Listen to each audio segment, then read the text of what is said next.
দেখো আজকে যেটা জানার বিষয়, বোঝার বিষয়, সেটা হচ্ছে কোষ চক্র। এটা অত্যন্ত বোঝার জিনিস, ঠিক আছে? আজকে তোমার মনে হবে একটা কোষের মধ্যে কি কি ঘটতে পারে, ঠিক আছে?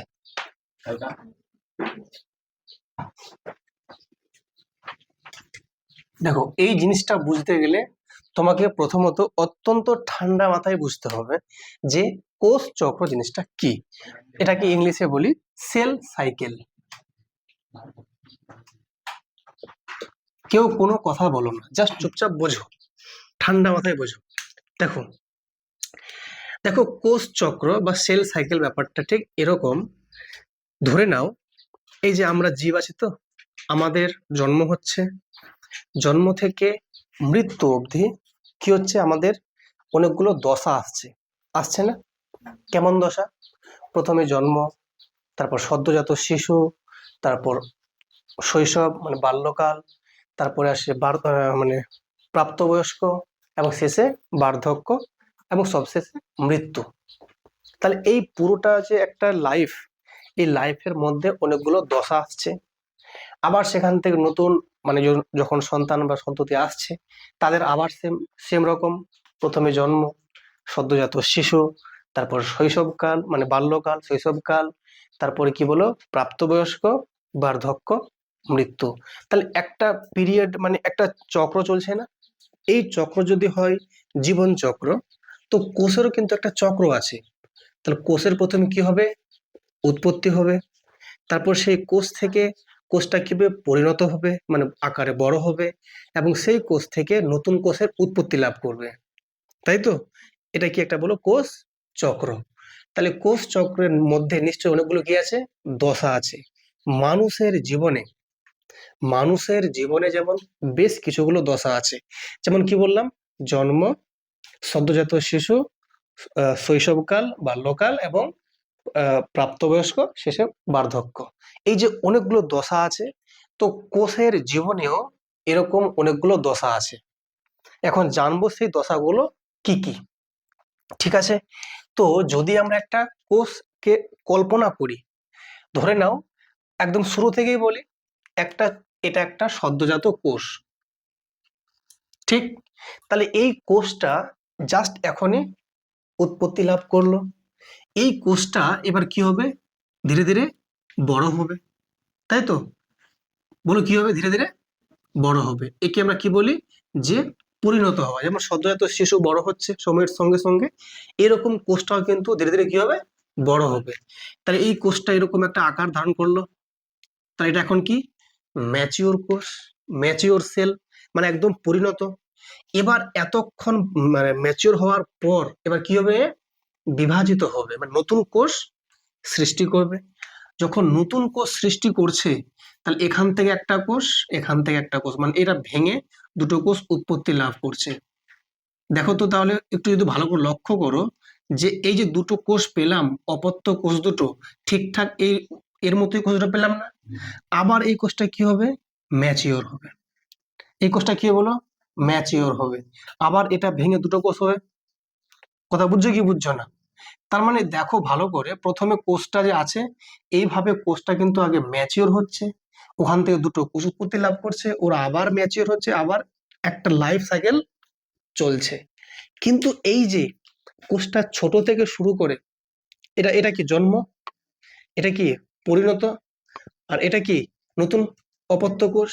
এই এখান থেকে শুরু করে এই অবধি, দেখো এই যে পিরিয়ডটা, এখানে আবার দেখো এখান থেকে এই অবধি সেম পিরিয়ড না? একটা কি চক্র চলছে না, সাইকেল। এইটাই আজকে আলোচনা হবে, বুঝতে পেরেছো? তাহলে এখান থেকে এই অবধি আসতে কতগুলোকে ফেজ পাস করতে হচ্ছে বা দশা, জানবো আজকে, ঠিক আছে? তো এখান থেকে এই অবধি আসতে যে সময়টা দরকার, সব থেকে বেশি সময় দরকার এখান থেকে ম্যাচিওর হতে। কারণ এই কোষটা থেকে, এই ছোট্ট একটা কোষ থেকে এরকম একটা ম্যাচিওর কোষ হতে সময় লাগে প্রায় 23 ঘন্টা। আর এখান থেকে এ দুটো উৎপত্তি হতে টাইম লাগে মাত্র 1 ঘন্টা, প্রাণীদের ক্ষেত্রে বলছি। তাহলে ভাবো, এই কোষটা যখন সাইজে বড় হচ্ছে, তাহলে এখানে যে দশাটা তার নাম একটা আছে, এবং এখান থেকে যে এই দুটো কোষ পেলাম তার একটা নাম আছে। বুঝতে পেরেছ? তো একটা জিনিস খেয়াল করো, ধরে নাও একটা বাড়িতে একটা দুটো সন্তান আছে, দুটো সন্তান আছে। এবার ওই বাবা কি করছে, ওই দুটো সন্তানকে ভাগ করছে মনে করো। যদি ভাগ করে তার নিজের যতগুলো জিনিস আছে সবগুলোকে ডবল ডবল বানাতে হবে। যেমন দুটো ছেলে তো ঘর দুটো মিনিমাম লাগবে, দুটো ছেলে তো দুটো নিশ্চয়ই তোমার আসবাবপত্র আলাদা আলাদা লাগবে, সবকিছু দুটোর জন্য আলাদা আলাদা বাসনপত্র লাগবে। তা যতগুলো বাড়িতে জিনিস ছিল সবগুলো কি হবে, ডবল ডবল করবে। তাহলে এই রকম পিরিয়ডটাতে কি করে সবকিছু ডবল ডবল বানায়। এর মানে হচ্ছে এইখানে ও নিজেকে প্রিপারেশন করে। কি করে? প্রিপারেশন মানে প্রস্তুতি পর্ব। তাহলে এইখান থেকে যত এই যে বড় হচ্ছে কোষটা, এই ছোট থেকে বড় হওয়া অবধি এই সময়টার মধ্যে মানে 23 ঘন্টার মধ্যে শুধু চলে প্রস্তুতি। আর এইটুকু এই যে এখানে ভাঙছে, দুটো কোষ ভেঙে দুটো হয়ে যাচ্ছে, এটুকু বেশিক্ষণ সময় লাগে না। মানে তোমরা কল্পনা করো পরীক্ষার মতো, পরীক্ষা হতে সময় লাগে মাত্র 3 ঘন্টা, কিন্তু প্রস্তুতি নেওয়ার জন্য সময় লাগছে 1 বছর। বুঝছো? তাহলে এখান থেকে শুরু করে এই অবধি মানে তুমি জ্ঞানে ভরপুর হচ্ছ টানা 1 বছর ধরে, আর মাত্র 3 ঘন্টায় পরীক্ষা শেষ। কথা বুঝছো ব্যাপারটা? তাহলে অ্যাকচুয়ালি আমরা পড়বো এখানে কোষের তাহলে কি ভাঙন পড়বো আলটিমেটলি। তা কোষের ভাঙনের জন্য ভাঙন হতে সময় লাগে মাত্র 1 ঘন্টা, এখানে 1 ঘন্টা, কিন্তু এই ভাঙার জন্য রেডি হতে সময় লাগছে 23 ঘন্টা। তাহলে প্রস্তুতি পর্ব যে আছে তার একটা নাম হচ্ছে ইন্টারফেজ দশা। কি বলো? ইন্টারফেজ। আর যেখানে ভাঙছে তার নাম মাইটোটিক ফেজ। বোঝা গেল? তাহলে বলো কোষ বিভাজনের মেন দশা আচ্ছা কোষ বিভাজন বললে ভুল হবে, কোষ চক্রের বলি। তাহলে এর মেন দশা কতগুলো? দুটো বললাম। একটা কি বললাম? ইন্টারফেজ। খুব মন দিয়ে বুঝো, হ্যাঁ, একদম এখানে যেন পড়া হয়ে যায়। একটা ইন্টারফেজ, ইন্টারফেজ যদি লিখি ইংলিশে এই যে INTERPHASE, ইন্টারফেজ, কোনো সমস্যা নেই বুঝতে। আর যেহেতু আই দিয়ে শুরু আছে এর অপর নাম আইফেজ। কথা বুঝলে কি বুঝলে না? তাহলে ইন্টারফেজ বাংলায় লিখেছি, ইংলিশে লিখেছি, আইফেজ লিখেছি সংক্ষেপে নাম। তাহলে এই দশায় কি হয়, শুধুমাত্র প্রস্তুতি চলে। কি বলো? প্রস্তুতি। তো এটাকে আমরা বলি প্রস্তুতি পর্ব বা প্রস্তুতি দশা। প্রস্তুতি। তোমরা এখন বই দেখো না, এখন শুধু আমার কথাগুলো শোনো খালি, ঠিক আছে? প্রস্তুতি দশা বা প্রিপারেশন ফেজ হয়ে গেল। তাই কোন সময়টা স্যার? এখান থেকে এই যে এরকম হতে, ঠিক। আর সেকেন্ড যে দশাটা আছে মানে এইখান থেকে যে এই যে দুটো ভেঙে উৎপন্ন হলো, এটার নাম হচ্ছে মাইটোটিক ফেজ। মাইটোটিক দশা, এটা ইন্টারফেজ দশা কথাটা বলি এখানে, ইংলিশে ফেজ, ঠিক আছে? মাইটোটিক ফেজ যে কথাটা আছে এটাকে ইংলিশে মাইটোটিকই বলছে, এভাবে লিখছে মাইটোটিক।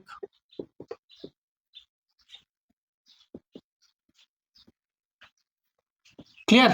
যেহেতু এম দিয়ে স্টার্ট আছে তার অপর নাম এম ফেজ।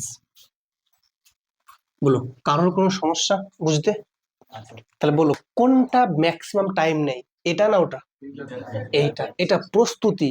ওই যে বললাম একটা বিয়ে বাড়ির আয়োজন হতে মোট সময় লাগে কয়েক মাস ধরে চলে আয়োজন, কিন্তু ভোজ ভাত শেষ একদিনই শেষ, খাওয়া দাওয়া একদিনই শেষ, কিন্তু আয়োজন 1 মাস ধরে চলে বা 2 মাস ধরে চলে। তো এইটা হচ্ছে কোষ চক্রের দুটো মেইন দশা। এবার শোনো মন দিয়ে, শোনো তাহলে। এবার যদি আমি এই ছবিটাকে, এই যে ইন্টারফেসটা বলছি, প্রস্তুতি বলছি, প্রস্তুতি হবে আবার 3টে দশার মাধ্যমে। প্রস্তুতি নেব 3টে দশার মাধ্যমে। ওকে, কি কি? শোনো মন দিয়ে, প্রস্তুতির 3টে ভাগ, খুব মন দিয়ে বুঝবে একদম, ঠিক আছে? পড়া এখানেই হয়ে যাবে। এর আবার 3টে ভাগ। কি কি স্যার ভাগগুলো? প্রথম যে ভাগটা তার নাম হচ্ছে G1 দশা। জি মানে কি স্যার? জি মানে হচ্ছে গ্যাপ, এক মানে কি প্রথম, ঠিক আছে? Gap 1 phase. কোনো সমস্যা নেই বুঝতে আশা করি। নাম্বার 2 কি এস দশা। এস দশা, এস মানে হচ্ছে কি সিনথেসিস, মানে কি সংশ্লেষণ, ঠিক আছে। সিনথেসিস মানে কি বলো, সংশ্লেষণ, সংশ্লেষণ,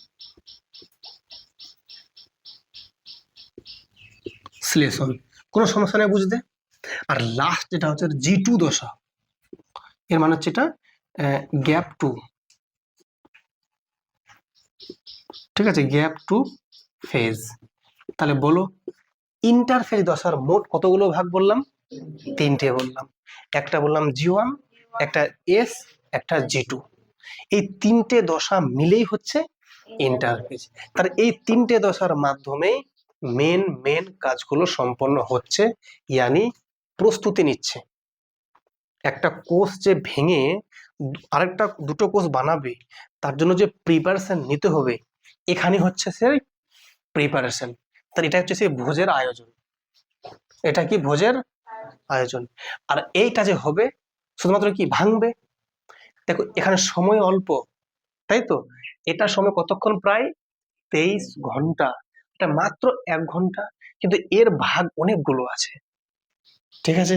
কি কি ভাগ দেখো, মনে রাখবে যখন আয়োজন মাত্র 3টে ভাগ, কিন্তু যখন মানে ভাঙছে তখন এর অনেকগুলো ভাগ আছে। দেখো এটা আমি লিখছি এখানে, এটা মিটাচ্ছি এখানে আগে, বলো বুঝতে পারছো কি পারছো না, ক্লিয়ার হচ্ছে কি হচ্ছে না, আমার কথাগুলো ফোকাস করো পুরোপুরি, ঠিক আছে।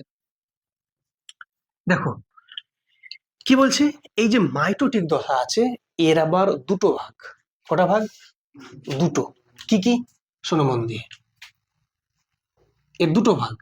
কি কিসের, সেই ভাগ দুটো হচ্ছে, যেটা প্রথম ভাগ সেটার নাম হচ্ছে ক্যারিওকাইনেসিস, ঠিক আছে। কি বলো,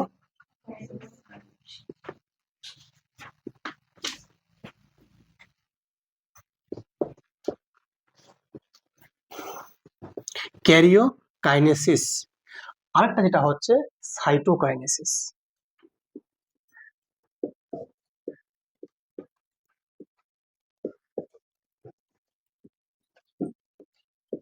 স্যার ব্যাপারটা কি একটু বললে ভালো হয়।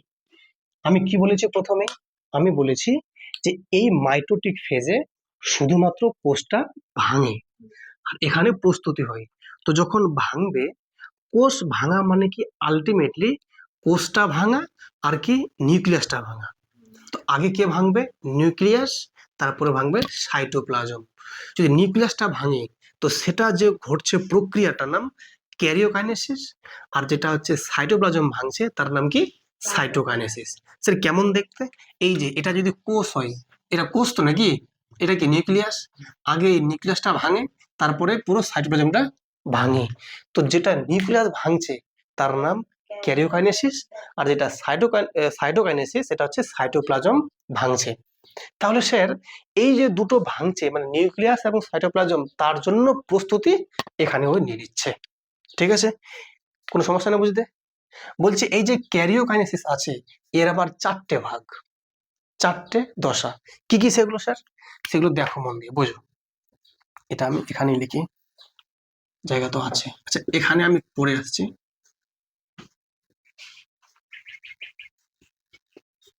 4টা ভাগ আছে ক্যারিওকাইনেসিসের, কটা ভাগ, 4টা ভাগ। তোমাদের মনে আছে যখন আমরা পড়ছিলাম মাইটোসিস, 4টে ধাপ বলেছিলাম, প্রোফেজ, মেটাফেজ, এনাফেজ, টেলোফেজ, সেগুলোই, বুঝলে। তাহলে কি কি, একটা প্রোফেজ, একটা মেটাফেজ, একটা এনাফেজ, একটা টেলোফেজ। আর যেটা হচ্ছে সাইটোকাইনেসিস, এটা হচ্ছে সাইটোপ্লাজমের ভাঙন। এটা হতে বেশিক্ষণ সময় লাগে না, বেশিক্ষণ এটাই সময় লাগে, কার, নিউক্লিয়াসের ভাঙন। কথাটা লিখে নাও যে ক্যারিওকাইনেসিস মানে হচ্ছে নিউক্লিয়াসের ভাঙন।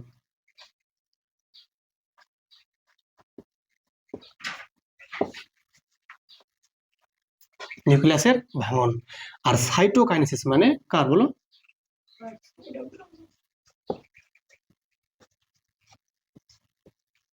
সাইটোপ্লাজমের ভাঙন। ক্লিয়ার না? ক্লিয়ার না? এবার তোমরা বইটা একটু দেখে নাও বা লিখে নাও বা মিলিয়ে নাও, যা করবে করে। তো ব্যাপারটা মোটামুটি ক্লিয়ার হয়েছে না? হয়নি ক্লিয়ার ব্যাপারটা? লেখার দরকার নেই, বই সুন্দর লেখাই আছে, সমস্যা নেই, জাস্ট বুঝে নিলেই হয়ে গেল। তাহলে বলো, তোমরা আমাকে বলো যে একটা কোষ যখন ভাঙবে, একটা কোষ ভাঙতে যাবে, তার জন্য কি করতে হবে? ওকে আগে রেডি হতে হবে, যাকে আমরা কি বলছি? ইন্টারফেজ দশা। তারপর যখন ভাঙবে তখন তার কি নাম? মাইটোটিক দশা বা মাইটোটিক ফেজ। হয়ে গেল কমপ্লিট। প্রস্তুতি নেবে আবার তিনটে ভাগে প্রস্তুতি নেবে, একটা G1, একটা S, একটা G2। প্রস্তুতি শেষ, এবার ভাঙবে। ভাঙবে আবার দুটো দশার মাধ্যমে, এক ক্যারিওকাইনেসিস, এক হচ্ছে সাইটোকাইনেসিস। আগে কোনটা ঘটবে, ক্যারিও না সাইটো? আগে ক্যারিওকাইনেসিস। আগে নিউক্লিয়াসটা ভাঙবে, ভাঙা কমপ্লিট, তারপর ভাঙবে সাইটোপ্লাজম। তো যখন ভাঙবে তোমার নিউক্লিয়াস, তার আবার চারটে দশার মাধ্যমে ভাঙে, একটা প্রোফেজ, একটা মেটাফেজ, একটা অ্যানাফেজ, একটা টেলোফেজ। আর যেটা হচ্ছে সাইটোকাইনেসিস, এর দুটো দশা আছে, উদ্ভিদের ক্ষেত্রে একরকম, প্রাণীদের ক্ষেত্রে একরকম। তো ওটা আমরা পরে আলোচনা করব, এখন এগুলো আলোচনা করি, ঠিক আছে? মানে এটার আবার একটা মানে যেটা প্রাণীদের ক্ষেত্রে হয় সেটা হচ্ছে খাঁজ গঠন, আর যেটা হচ্ছে উদ্ভিদের ক্ষেত্রে সেল প্লেট গঠন, ঠিক আছে? তো এটা আমরা পরে আলোচনা করব। এখন এতটা মোটামুটি ক্লিয়ার হয়ে গেছে না? ঠিক আছে। এবার এই পুরো ছবিটাকে, পুরোটা ছবিকে আমি একটা চক্রের মাধ্যমে দেখাচ্ছি যে কিভাবে শুরু হচ্ছে আর কিভাবে গিয়ে শেষ হচ্ছে। এ প্রসঙ্গে একটা কথা আরো বলি, এখানে তিনটা মেন দশা বললাম, একটা বললাম G1, একটা বললাম S, একটা বললাম G2। এর মধ্যে আরেকটা দশা আছে, তার নাম G0। ওটা আমি লিখেই দিই, এটা পড়ে থেকে একটু মানে দরকার আছে একটু অন্যরকম ভাবে, ওটা বুঝলি দেখলে বুঝতে পারবে, স্টার দিয়ে লিখে রাখো যে আরেকটা ভাগ আছে, তার নাম G0 দশা। এর অপর নাম রেস্টিং ফেজ। রেস্টিং ফেজ ব্যাপারটা বুঝতে পারছো কি পারছো না? এটা কি নিয়ে আলোচনা, বুঝতে পারছো তো? কোষ নিয়ে। কোষটা আসে কোথায়? শরীরে, তাই তো? চলো ঠিক আছে। লিখছো তোমরা? লিখছো না? লিখলে লিখতে পারো, অবশ্যই বইয়ে সাজানো আছে কি? তো লিখে নাও, তোর নাই তো লিখে নাও, থাকলে দরকার দরকার নেই। লেখা যদি না থাকে বইয়ে, তাহলে লিখে নাও। আচ্ছা, আমি কি বললাম, এই পুরো যতটা আমি ডায়াগ্রাম এঁকেছি, এই পুরো ব্যাপারটাকে এবার আমি একটা সিম্পলি একটা জাস্ট চক্রের মাধ্যমে দেখাবো, ঠিক আছে? তো লক্ষ্য করো, তোমরা তোমরা ক্লাসটাকে জাস্ট ভিজুয়ালাইজ করো, ইমাজিন করো যে এমন এমন হচ্ছে, ঠিক আছে? ভিজুয়ালাইজ করা খুব দরকার, ঠিক আছে? কেমন স্যার ভিজুয়ালাইজ? ধরে নাও তুমি কাউকে বলবে যে আমার বাড়িটা কোন জায়গায় আছে, তুমি কি বলবে? যে প্রথমে এখান থেকে চলে যাও কোথায়? মালতীপুর। তো পূর্ব দিকে কেটে যাও, ওদিক দিয়ে গিয়ে পারানগর দিয়ে, ওদিক দিয়ে হয়ে ডাউকা দিয়ে জালালপুর হয়ে একদম কলকিমোর। বলছো কি বলছো না? ওখানে উঠে বাঁধের উপর উঠে সোজা বাদিকে, আর গিয়ে সামনে গিয়ে বাদিকে নেমে যাও রাস্তা দিয়ে, আর নেমেই প্রথমে লাল রঙের বাড়িটা, ওটা আমাদের বাড়ি। এই যে কথাগুলো বললে, কি করে বললে? এটা হচ্ছে ভিজুয়ালাইজ, এটা মুখস্থ নয়, বুঝছো কি? এটা হচ্ছে ভিজুয়ালাইজ, মানে কি তুমি দেখতে পাচ্ছ মনে হচ্ছে আমি বলছি,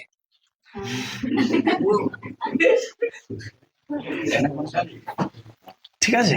তো এরকম এটাও সেম। ও আচ্ছা, কোষের ভাঙন তো একটা প্রস্তুতি, একটা ভাঙন। প্রস্তুতি মানে কি? ইন্টারফেজ, তিনটা দশা, G1, S, G2। আর ভাঙন মানে দুটো, একটা হচ্ছে কি মানে ওটা যেটা মাইটোটিক, তার দুটো, একটা ক্যারিও, একটা সাইটো।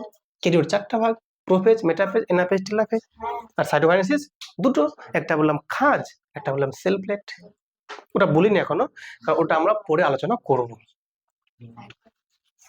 বলো, ব্যাপারটা হচ্ছে ক্লিয়ার তো? সুন্দর। মন দিয়ে বুঝলে পরে না ক্লাসটা ঠিক হবে, একদম সুন্দর ক্লাস হবে।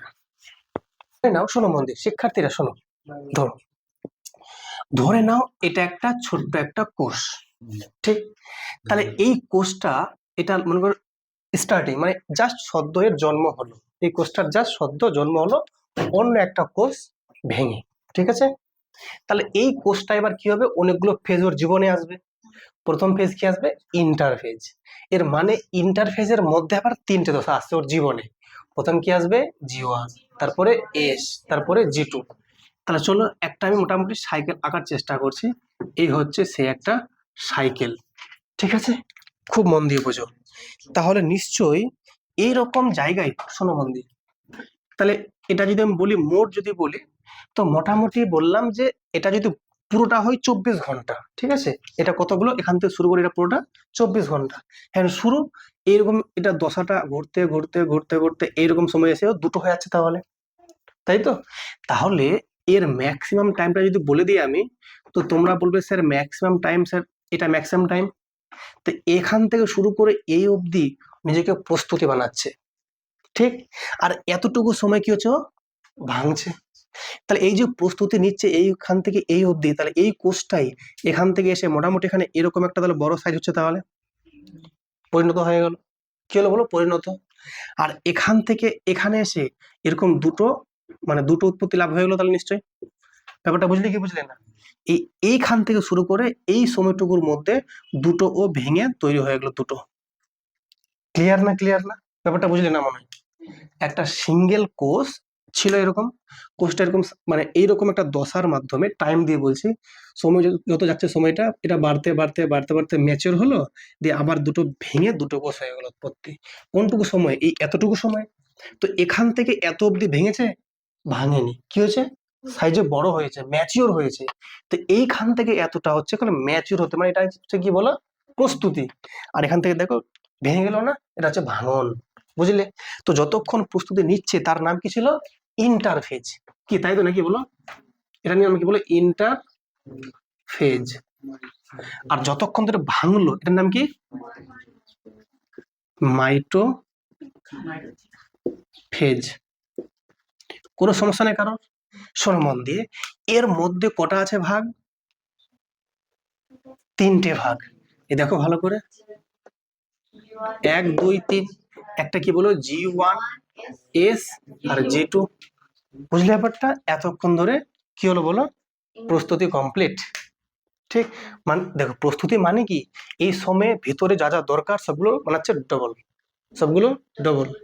কারণ এই কোষটা একটা এটা হবে একটা এটা হবে, দুভাগে ভাঙছে মানে কি কিছুটি অর্ধেকটি একে অর্ধেকটি একে দেবে। তো অর্ধেক মানে কি, দেওয়ার পরও যেন এর সংখ্যা যেন এর সমান থাকে, এর সংখ্যা যেন এর সমান থাকে, ঠিক না? ঠিক কেন সমান থাকবে? কারণ নিজের মধ্যে এখানে কি করবে, ওই ডবল বানাবে সবগুলোকে। এখানে এর মধ্যে কটা ছিল ক্রোমোজোম? 46টা, কিন্তু বানাবে কতগুলো? ওই 92টা। একে দেবে 46, একে দেবে 46, তবে তো এর গুণটা সম্পূর্ণ মায়ের মতো হবে। বলে আমাদের শরীরে যতগুলো কোষ সবগুলো কোষ সমান সংখ্যক ক্রোমোজোম। বুঝলে কি বুঝলে না? যাই হোক, তো এবার দেখো মন দিয়ে, তাহলে এইটা G1, এটা S, এটা G2। এবার এখান থেকে এর মধ্যে মেন ভাগ দুটো, কটা ভাগ বলো? দুটো ভাগ। দেখো এই যে এটার নাম কি? সাইটোকাইনেসিস।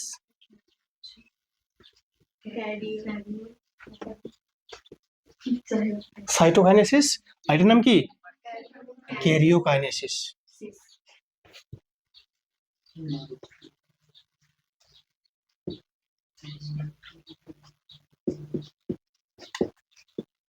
ব্যাপারটা বুঝলি কি বুঝলি না? কি এটার নাম? ক্যারিওকাইনেসিস। এই ক্যারিওকাইনেসিসের মধ্যে আর কটা ভাগ? চারটা। 1 2 3 4। এটার নাম কি? Prophase, metaphase, anaphase, telophase. ব্যাপারটা হয়েছে ক্লিয়ার না? ক্লিয়ার না? তাহলে দেখো যেই মুহূর্তে এটা প্রথমে কি ভাঙলো? নিউক্লিয়াস। তাহলে এই মুহূর্তে এরকম দুটো নিউক্লিয়াস তাহলে ভেঙে হয়ে গেছে এখানে। আর এইটুকু সময়ে দুটো আলাদা ভেঙে হয়ে গেছে সাইটোপ্লাজম, দিয়ে দুটো নতুন কোষ পেয়ে গেলাম। তার মধ্যে এই কোষটা আবার কি আবার ফের শুরু হবে ভাঙতে, এরকম চলতে আছে কন্টিনিউয়াসলি। এটাই হচ্ছে কোষ চক্রের গুরুত্ব। বুঝলি কি বুঝলে না? এবার আমরা দেখে নেব যে এই ইন্টারফেজ দশার মধ্যে কিছু কিছু জায়গা আছে যাদের নাম হচ্ছে check point. Check, mike check করছে আমি, hello check, hello hello check, এরকম এখানে এরা চেক করে দেখে ঠিকঠাক আছে কিনা। স্যার কি চেক করে দেখে? যে এই যে সুরবন্দি যদি G1 যদি ঠিক মতো যদি না কাজ সম্পন্ন হয়, তাহলে এসে গিয়ে কি কাজটা হবে? হবে না। এসে যদি না হয় তো G2 তে হবে না, G2 তে না হয় তো এদিকে আর আগে বাড়বে কি, তার কোষটা কি ভাঙবে? আর ভাঙবে না। তখন সমস্যা দেখা দেবে, তখন কোষের বৃদ্ধি, কোষের ভাঙন এসব রুকে যাবে। তো এই জন্য এই চেক পয়েন্টের নামগুলো জানতে হবে। শোনো, তাহলে যদি বলা হয় চেক পয়েন্ট কাকে বলে, কি বলবে তাহলে? তাহলে বলবে চেক পয়েন্ট হচ্ছে এমন স্থানগুলো, দেখো কোষ বিভাজনের প্রস্তুতির এমন এমন অবস্থান বা জায়গা যার মাধ্যমে চিহ্নিত করা যায় যে কোষ বিভাজনটি আগে বাড়বে নাকি থেমে যাবে, সেটাই কি বলো, চেক পয়েন্ট। তো চেক পয়েন্ট কোথায় কোথায় আছে স্যার? এই যে চেক পয়েন্ট একটা আছে তোমার গিয়ে এই রকম জায়গায় আছে। তাহলে কি ওটার নাম বলো? এক নাম্বার যেটা হচ্ছে G1S চেক পয়েন্ট, ঠিক। নাম্বার 2 কি? নাম্বার 2 হচ্ছে এই যে G2M, এইটা একটা check point, G2M check point. আর নাম্বার 3 কি বলো? এই যে এটা কি, এটা পুরোটা এম না, এটা পুরো নাম কি মাইটোটিক, তো একটা হচ্ছে এম চেক পয়েন্ট। কথা বুঝলে কি বুঝলে না? তাহলে মোট চেক পয়েন্ট কটা আছে? 3টে। এদের কাজ কি? চেক করে দেখবে যে এখানে সব ঠিকঠাক হয়েছে রে, প্রস্তুতি অল ওকে, চল ফাইন, নেক্সট নেক্সট পেজে চল। চেক করবে কি, এই কোর্সের নিজে নিজে কাজ করবে এটা, মানে এই রকম পয়েন্টে চেক করে দেখবে এখানে সব অল ওকে রে, হ্যাঁ ওকে, চল নেক্সটে চল। আবার দেবে এখানে, এখানে সব অল ওকে তো নাকি, চল নেক্সটে চল। চল এখানে সব অল ওকে তো নাকি, নেক্সটে চল। এইভাবে করে করে ওকে চেক করবে, জাস্ট কোষের বিভাজনটা থেমে যাবে নাকি চলবে, চেক পয়েন্টের কাজ চেক করে নেওয়া, ঠিক। তাহলে যদি বলে G1S চেক পয়েন্টের কাজ কি, তাহলে তোমরা বলবে যে G1 দশায় সমস্ত প্রস্তুতির পর্ব ঠিকঠাক হয়েছে কিনা সেটা কি করবে, নেক্সট ফেজে পাঠিয়ে দেবে চেক করে। এটাই কি ওর চেক করার কাজ। তো এবার এখানে চেক করবে কোনগুলো বলো তো? ওই ডিএনএ, মানে ক্রোমোজোমের সংখ্যা, ডিএনএ সব ঠিকঠাক মানে প্রস্তুতি হয়েছে কি না, বুঝলে কি বুঝলে না?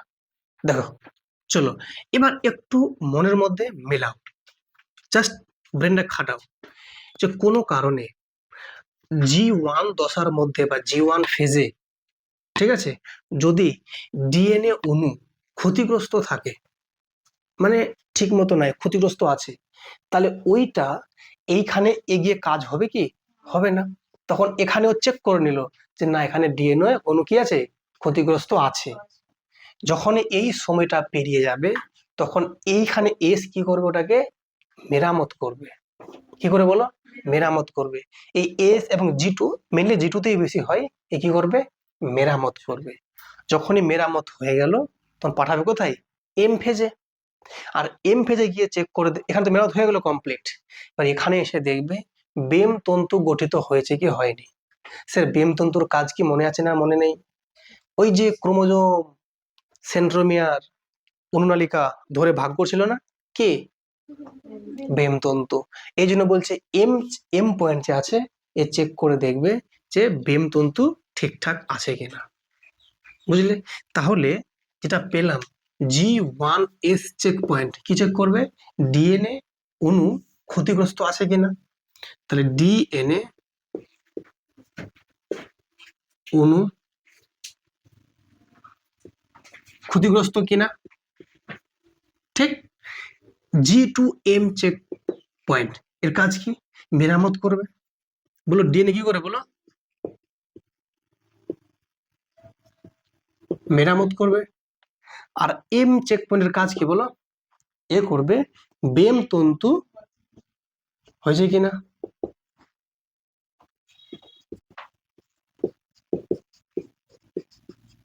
ব্যাপারটা বুঝতে পারছো কি পারছো না? তাহলে এতক্ষণ থেকে আমরা শুধুমাত্র এই 3টে দশার চেক পয়েন্টে জেনে গেলাম, ঠিক। এবার দেখবো যে G1 এ অ্যাকচুয়ালি কাজ কি কি হয়। এগুলো কিন্তু দেখো G1 এর কাজ নয়, এগুলো এগুলো হচ্ছে চেক পয়েন্টের কাজ, চেক করা। আর এগুলোর কাজ কি হবে সেটা এখন দেখবো। এই প্রত্যেকটা কাজ অত্যন্ত ইম্পর্টেন্ট, পরীক্ষায় আসবে যে G1 দশার কাজ কি, এস দশার কাজ কি এবং G2 দশার কাজ কি। এই কাজটি একটু কষ্ট করে খেয়াল রাখতে হবে, কোনো চিন্তার কোনো কারণ নাই, আমি সুন্দর করে বলে দেবো, ঠিক আছে? মিটাই তাহলে শোনো, তো প্রথমে আমরা আসি G1 দশা নিয়ে। শোনো মন দিয়ে, এদিকে দেখো,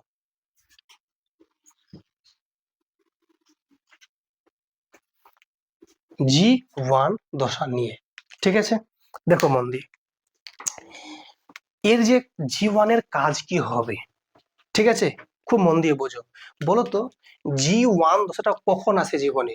ফার্স্ট টাইম। ফার্স্ট টাইমে দেখো এই যে এটাই তো এখন কি সদ্যজাত না, এটাই তো জাস্ট এখানে এসছে, মানে শুরু, ইনিশিয়াল। তো প্রথম দশায় কি হবে, এর যে সাইটোপ্লাজমটা আছে এর আকারটা কি বলো, বড় হবে। আর এবং এই যে আছে সাইটোপ্লাজম উৎপত্তি লাভ করবে এবং আকারটা বড় হবে। তাহলে প্রথম যেটা আমরা পয়েন্ট পেলাম কি বলো, তোমরা বলবে সাইটোপ্লাজম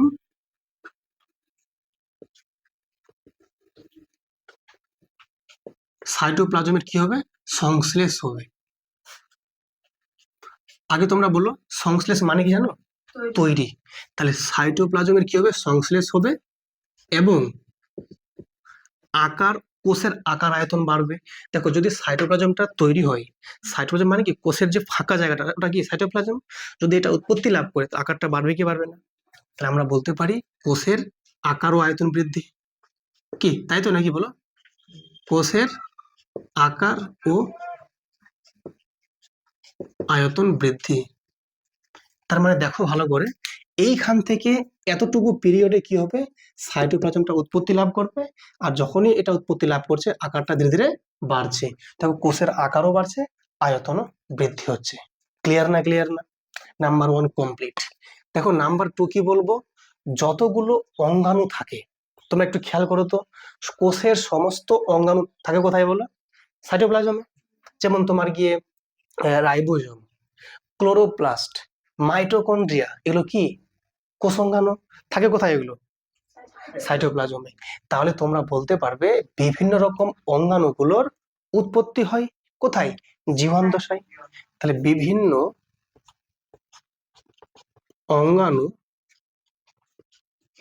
যেমন কি বলো, ক্লোরোপ্লাস্ট,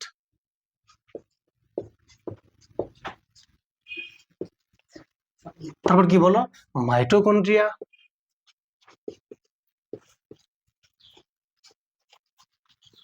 মাইটোকন্ড্রিয়া, তারপর কি বলো, যেমন রাইবোজোম,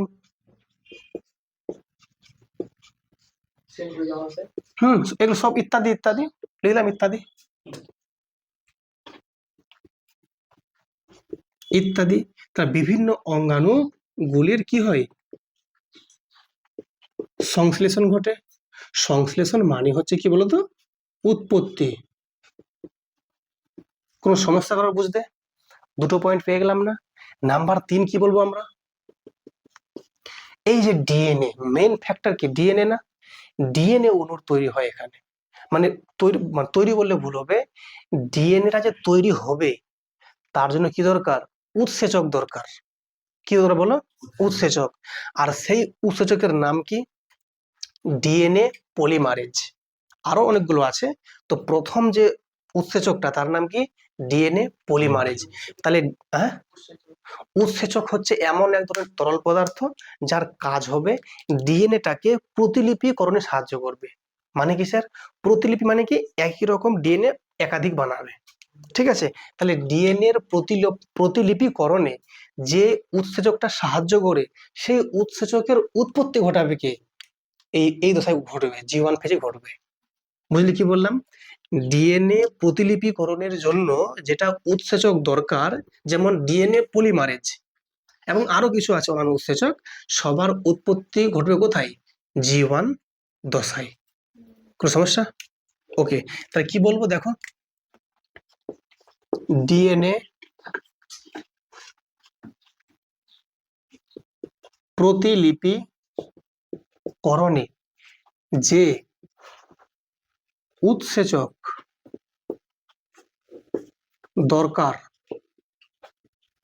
যেমন ডিএনএ পলিমারেজ, বলো ডিএনএ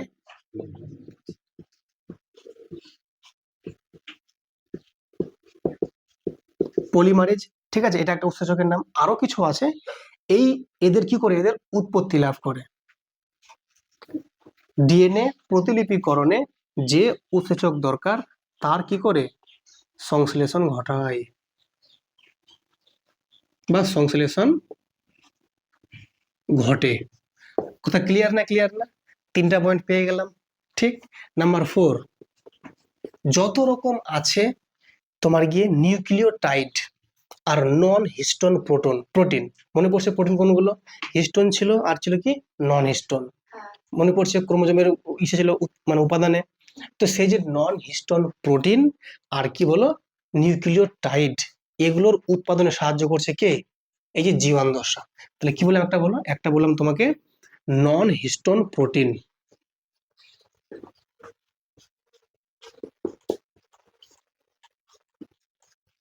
ও কি বললাম নিউক্লিওটাইড।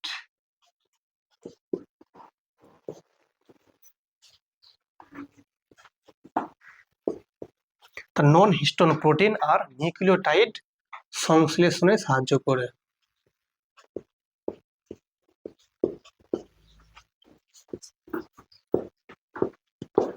বলো কটা পয়েন্ট হলো? 4টে। নাম্বার 5, যত রকম আছে ফ্যাটি অ্যাসিড, অ্যামাইনো অ্যাসিড, এই সমস্ত কিছুর উৎপাদন করবে কোথায়? জি1 দশায়।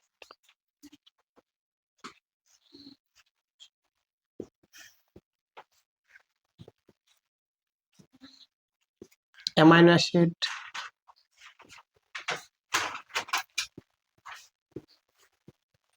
ফ্যাটি অ্যাসিড উৎপাদন করে।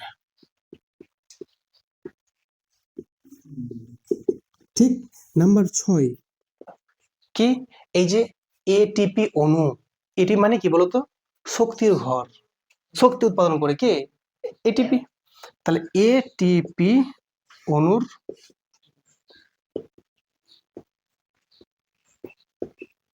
উৎপাদন ঘটে।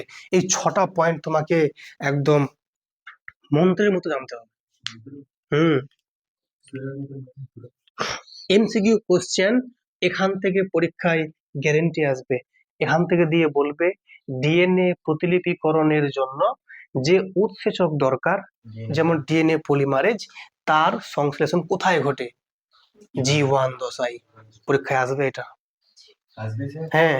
আচ্ছা, 2 নাম্বার আসবে যে যেমন ক্লোরোপ্লাস্ট, মাইটোকন্ড্রিয়া, রাইবোজোম, এদের সংশ্লেষণ কোথায় ঘটে? জি1 দশায়। সাইটোপ্লাজমের আকার বৃদ্ধি এবং সংশ্লেষণ কোথায় ঘটে? জি1 দশায়। বুঝলে কি বুঝলে না? বিভিন্ন রকম কোষীয় অঙ্গাণুর উৎপত্তি কোথায় ঘটে? জি1 দশায়। ক্লিয়ার না? ক্লিয়ার না? ডিএনএ প্রতিলিপিকরণের জন্য কোন উৎসেচক দরকার? DNA polymerase. কোথায় উৎপত্তি লাভ করে? জি1 দশায়। বলো যত রকম নিউক্লিক অ্যাসিড উৎপত্তি লাভ করে কোথায়? জি1 দশায়। নন হিস্টোন প্রোটিন উৎপত্তি লাভ করে কোথায়? জি1 দশায়। যত রকম আছে অ্যামাইনো অ্যাসিড, ফ্যাটি অ্যাসিড কোথায় উৎপত্তি লাভ করে? জি1 দশায়। এটিপি অণুর উৎপত্তি লাভ হয় কোথায়? ক্লিয়ার না? ক্লিয়ার না? সবগুলো একদম একদম মন্ত্রের মতো মুখস্থ করতে হবে, জানতে হবে। এটি খুব ইম্পর্টেন্ট। লিখে নিয়েছো? খুব ভালো করেছো। চলো নেক্সট দেখো, এটা হলো কত বলো? এটা হলো নাম জি1 কমপ্লিট। কোনো সমস্যা নেই তো? Okay fine. এবার দেখো নাম্বার 2, জি2 ফেজ। ওকে, ও সরি এস হয়, কি বলছি রে, এস দশা বলবো, আবেগে ভেসে যাচ্ছিলাম। আবেগ। Okay fine. জি1 এর পরে কি বলো? এস। তো এস দশাটা এখন আমরা একটু বুঝে নেব। একদম মন্ত্রের মতো এটা খেয়াল রাখবে, কারণ এখান থেকে পরীক্ষায় প্রশ্ন গ্যারেন্টি আসবে 100%। লিখে রাখো 100% পরীক্ষা গ্যারেন্টি আসবে এখান থেকে। হ্যাঁ তোমার। ওকে দেখো বলি, বলো। হ্যাঁ, খুব মন দিয়ে বুঝবে, ঠিক আছে? যেন পড়াটা এখানেই হয়ে যায় রেডি। Okay fine. দেখো শোনো মন দিয়ে শিক্ষার্থী বন্ধুরা, দেখো নাম্বার 1 কি হবে? এইখানেই ডিএনএ এর প্রতিলিপিকরণ ঘটে। দেখো ভালো করে, এস দশায় সরি জি1 পেজে কি বললাম? প্রতিলিপিকরণের জন্য যেটা উৎসেচক দরকার, যেমন ডিএনএ পলিমারেজ, তার উৎপত্তি হয়েছে জি1 ফেজে, কিন্তু এস ফেজে ডিএনএ প্রতিলিপিকরণ হয়ে যাবে। তাহলে আমরা বলবো কি ডিএনএ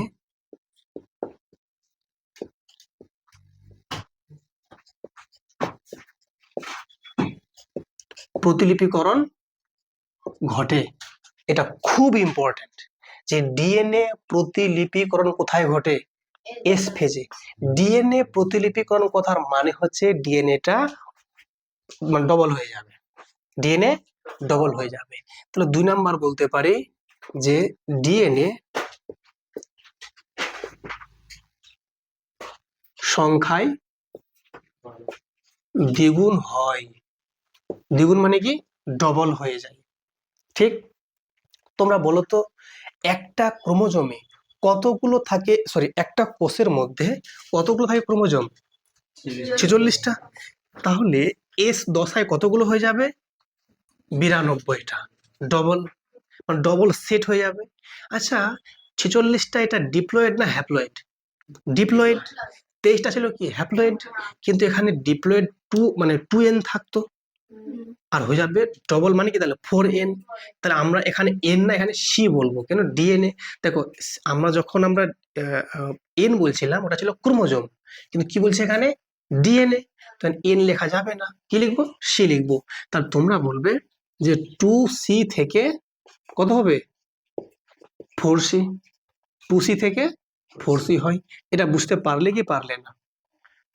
2c মানে কত সেট? Diploid set. কত? 46 হচ্ছে কত? 4c মানে কটা? 92, মানে ডবল হয়ে যাচ্ছে।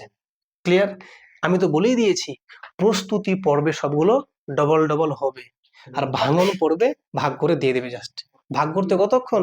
প্রস্তুতি নিতেই টাইম। ক্লিয়ার না? ক্লিয়ার না? একটা জমিতে ধান মানে ফলাচ্ছ মনে করো, ধানটা হতে সময় লাগছে 3 মাস কি 4 মাস, কিন্তু ভাগ করতে 15 মিনিট, আধ ঘন্টা, 1 ঘন্টা। বুঝলে? Okay fine. তাহলে 2c থেকে 4c হয় কোথায়? এস দশায়। অত্যন্ত ইম্পর্টেন্ট।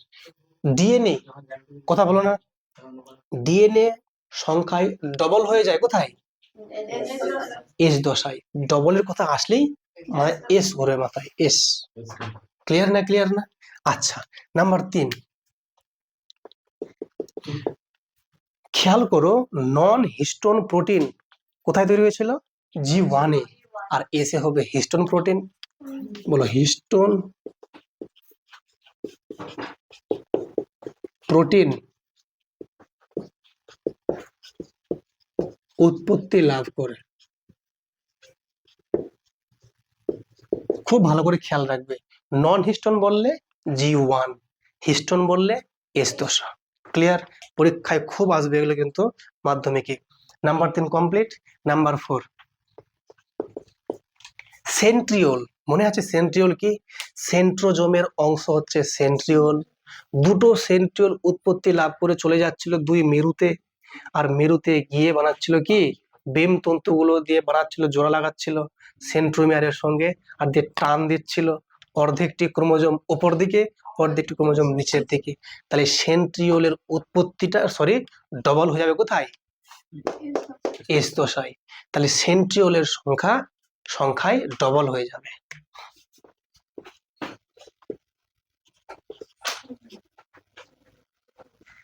সেন্ট্রিওল সংখ্যায় হলো দ্বিগুণ হয়। তা কত হবে? ওই যে 2c থেকে কত? 4c হয়। মনে থাকবে কি থাকবে না? এই 4টা পয়েন্ট একদম মন্ত্রের মতো মুখস্থ করে নাও। ঠিক কি বললাম? আমি বললাম ডিএনএ প্রতিলিপিকরণ ঘটে কোথায়? এস দশায়। ডিএনএ এর সংখ্যা ডবল হয়ে যায় এস দশায়। ঠিক? হিস্টোন প্রোটিন উৎপত্তি লাভ করে এস দশায়, এবং সেন্ট্রিওলের সংখ্যা ডবল হয়ে যায় এস দশায়। ক্লিয়ার না? ক্লিয়ার না? 4টা বলো। হ্যাঁ ডবল মানে এস, ডবল মানে এস। Okay fine. হ্যাঁ তাহলে দুটো কিন্তু আমাদের শেখা হয়ে গেল কমপ্লিট। নাম্বার 3 এ আসবো এবার। এদিকে বুঝছো কি বুঝছো না? এদিকে বুঝো, এদিকে বুঝলে তো? হ্যাঁ ওদিকে এবার দরকার নাই। ওকে এবার আসো নাম্বার কি? 3 G2 দশা। তাহলে এগুলো হলে কি হলো? Phase complete. এবার দেখো আমরা নেক্সট যেটা জানবো সেটা হচ্ছে কি বলো? G2 phase. Very good.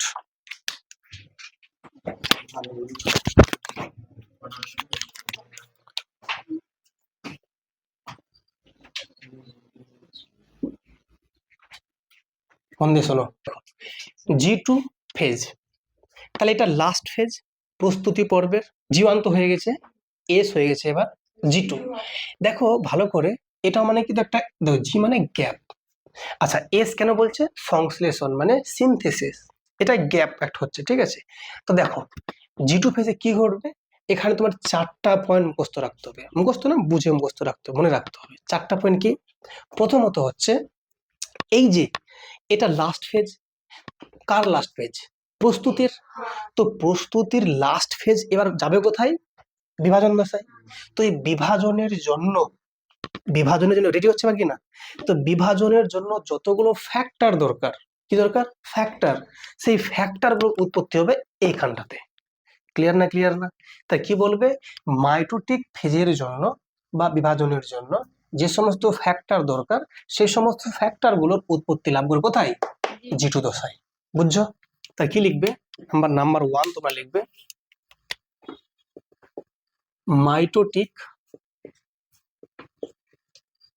Mitotic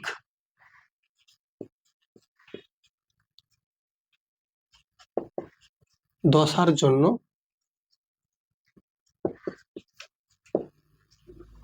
প্রয়োজনীয় বলো সমস্ত ফ্যাক্টর গুলো, তাই তো? প্রয়োজনীয় সমস্ত ফ্যাক্টর গুলির কি বলো? উৎপাদন ঘটে। উৎপাদন না বলে বলতে পারো সংশ্লেষণ ঘটে, একই জিনিস। সংশ্লেষণ মানে যা তৈরি, উৎপাদন মানেও তৈরি। বুঝতে পেরেছ? নাম্বার 2 হলো ফ্যাক্টর।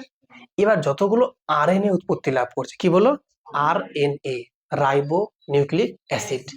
তাহলে সমস্ত আরএনএ এর সংশ্লেষণ ঘটে। দেখো সংশ্লেষণ উৎপাদন একই জিনিস, ঠিক আছে? এটা কিন্তু কোনো ঘাবড়ানোর ব্যাপার নেই, ঠিক আছে। নাম্বার 3 যতগুলো আছে এটিপি অণু কিন্তু এখানে উৎপত্তি লাভ করে। কিন্তু তোমরা খেয়াল করো এটিপি কিন্তু এসেও ছিল, আবার G1 ছিল। এখানেও দেখো জি সম্পর্কিত, তুই জি আমিও জি, I12, ঠিক আছে। তাহলে এটিপি অণু কিন্তু এখানে হবে না, আবার খেয়াল রাখবে, হ্যাঁ। ওকে, অণুর সংশ্লেষণ ঘটে। ক্লিয়ার না? ক্লিয়ার না? তাহলে যখন এটিপি যখন হয়ে গেল, শক্তি যখন পেয়ে গেল, তাহলে যত রকম আছে প্রোটিন গুলো, এই শক্তি দিয়ে কি করে প্রোটিন বানাবে? কোন প্রোটিন? সব অল প্রোটিন। তাহলে তোমরা বলবে 4 নম্বরে প্রোটিন উৎপাদিত হয় বা উৎপন্ন হয়। প্রোটিন তো প্রোটিন কেন হচ্ছে রে?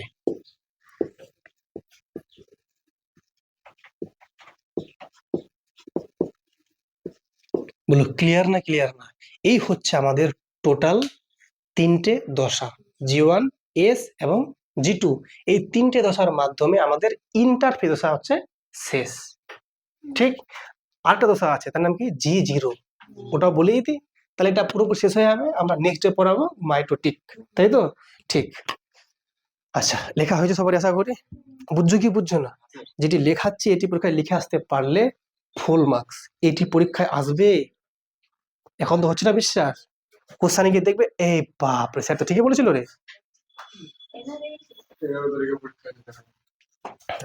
ওকে মিঠাই, মানে আমি কি বলছি, এখান থেকে শুরু করে এই শেষ অবধি একটা ইন্টারফেস, একটা মাইটোটিক, এই দুটো থেকে প্রশ্ন গ্যারেন্টি আসবে। আমার বক্তব্য হচ্ছে এই ছক থেকে পরীক্ষায় প্রশ্ন আসবেই। হতে পারে G1 আসলো তো এস আসলো, এস না তো G2 আসলো, G2 না তো এম আসলো, বা প্রোফেজ আসলো, কিছু একটা আসবে। কিন্তু এই ছকের মধ্যে আসবে 100%।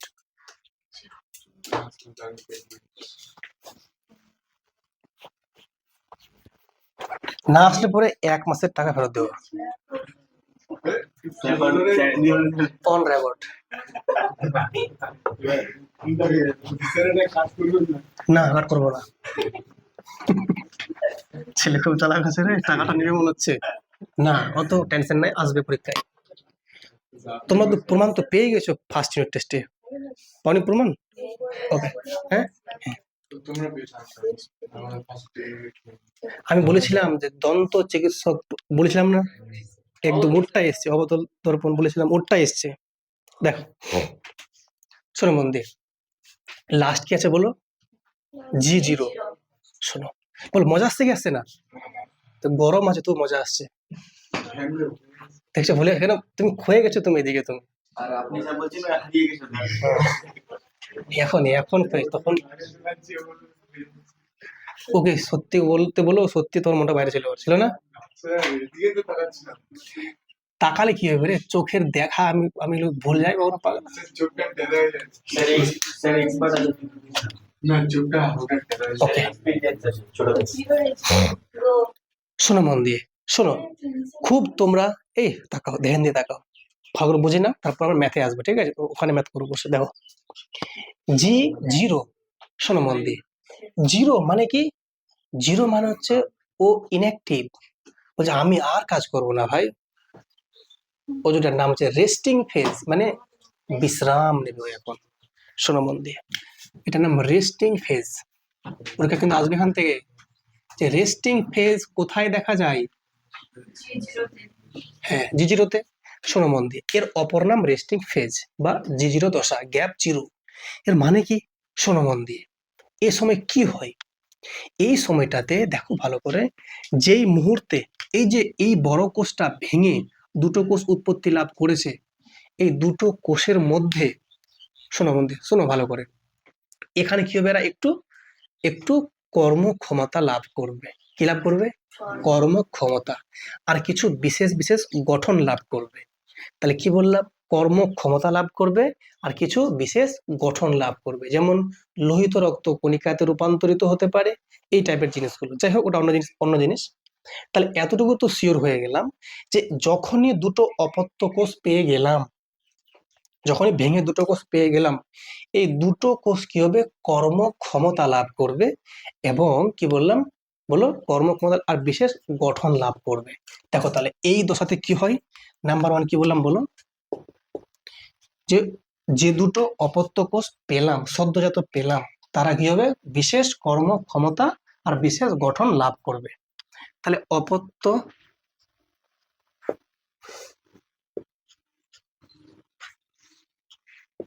কোষ দুটি, কোন দুটো কোষ? এ দুটো কোষ, তাই তো? বা অপত্য কোষগুলো বলতে পারি। কি বলতো? অপত্য কোষগুলো বা কোষ দুটি বিশেষ গঠন ও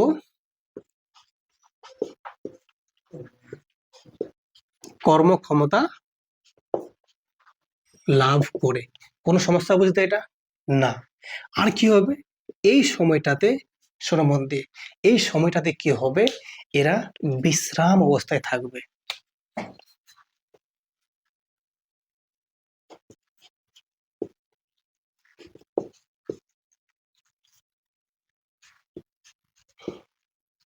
কোন কোষগুলো বলতো?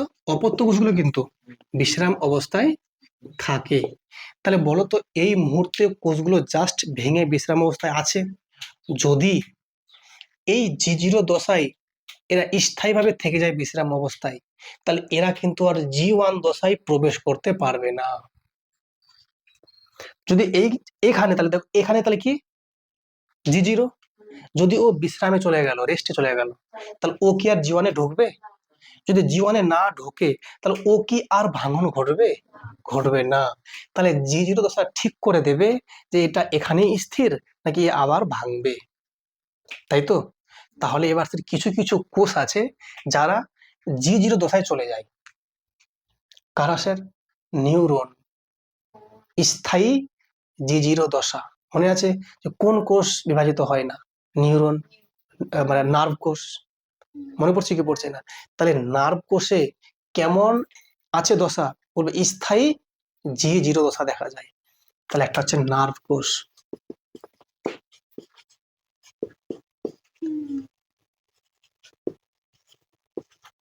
স্থায়ী G0 দশা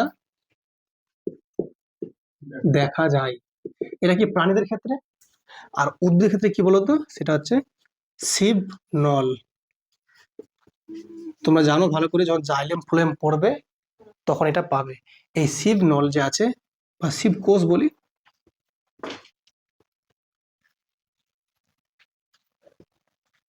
স্থায়ী G0 দশা দেখা যায়। তাহলে G0 দশা মানেই হচ্ছে ওটা কি?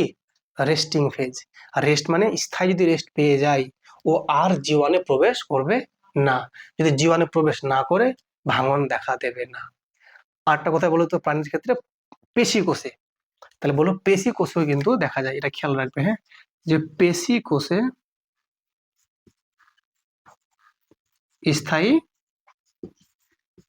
জিজির দশা দেখা যায়। ওকে, তাহলে জিজির দশা আশা করি হয়ে গেল কমপ্লিট। পরীক্ষা কি আসবে এখান থেকে?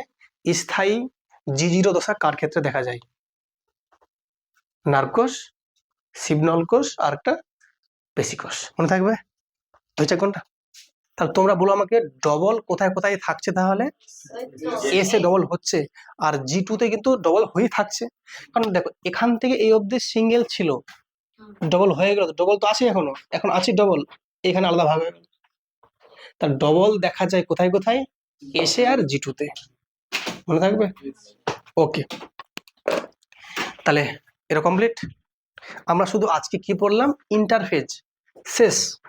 কাল কি জানবো? মাইটোটিক। এটার থেকে এটা আরো মজা। এতক্ষণ কালে কি হলো? প্রস্তুতি হলো, কালে ভোজের আয়োজন হলো, কালকে ভোজ খাবো। এরপর জবে আছে।